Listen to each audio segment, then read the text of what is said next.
Hello there, I'm Miss Nelson. If you've ever wondered how to integrate technology into your art classroom, I've got some great news and some resources for you. So, first off, artists are constantly pushing the boundaries of technology and art, and it's one of the many reasons why our media, like movies and TV, they look so realistic nowadays, and we've got so much of it, especially on social media and stuff like that.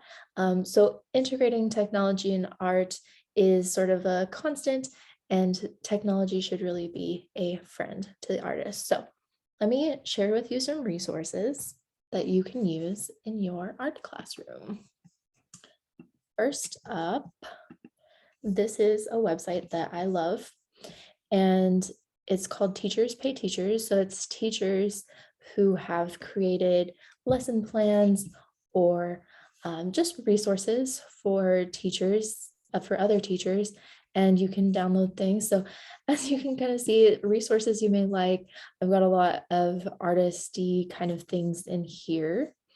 And let me just show you how easy it is to kind of find what you're looking for. So here it says we've got 105,000 results. So let's kind of break that down. Let's say we want a worksheet, and let's say we want it to be for seniors. So you can find some really great worksheets here and projects, lesson plans, all kinds of stuff. This is one that I have downloaded and use quite often in my art class, um, just as an example. So that's one resource. Another resource, which I love, honestly, is Google Arts and Culture. And I could just, hang out on this website all day. There's all kinds of great stuff on here. One of the things that I love to use in my classroom is this Museum Explorer. And let's say I'm talking about art in the Dark Ages, and I want to kind of show this to them. I can just put this on the projector. I can hook my computer up to the projector and just kind of go around this museum and ask leading questions and get the students kind of thinking about this time period of art. And that's just one of my favorite things to do with this website. Another thing, you can go to artists, and let's say we're talking about somebody specific, Frida Kahlo or Georgia O'Keeffe, and I can go to her page on Google Arts and Culture, and it tells me all kinds of things about her and has stories written about her. And you can look up all of her artwork. You can look at it by, color palette and things like that. It's just very cool. It's a very fun way to get information about the artists that you like and things like that. Now, when it comes to creating digital art, my go-to is Adobe. And here's something that is just an example that I created with Adobe Photoshop.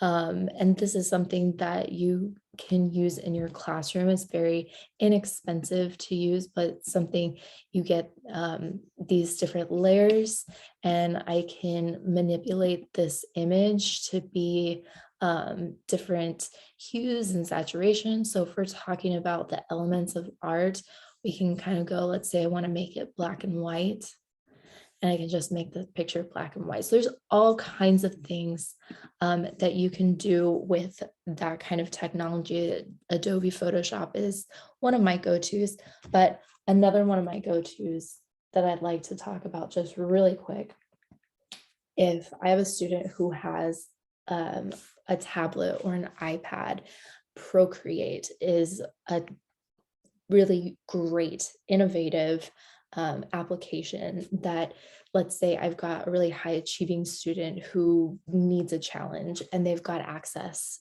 to to this program to Procreate. I'm going to suggest this to them. Um, and I can plug this into my projector and use it to create things, to show my whole classroom instead of trying to draw it out on a piece of paper in the classroom. Sometimes that's more effective, but sometimes, so for this example, this was a unit that we were doing specifically facial construction, drawing people's faces and everything. And it has the same thing, like you have the layers like in Photoshop. And so I can turn off my reference photo, right? Reference photos are really important.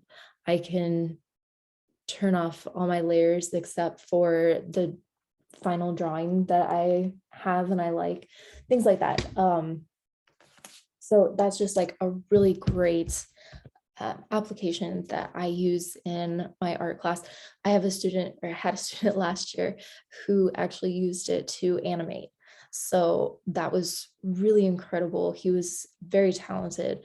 And that was sort of the way that I was able to challenge him. Anyways, I hope that this helped, and I hope that you were able to use some of these resources in your future art class. Thanks for watching.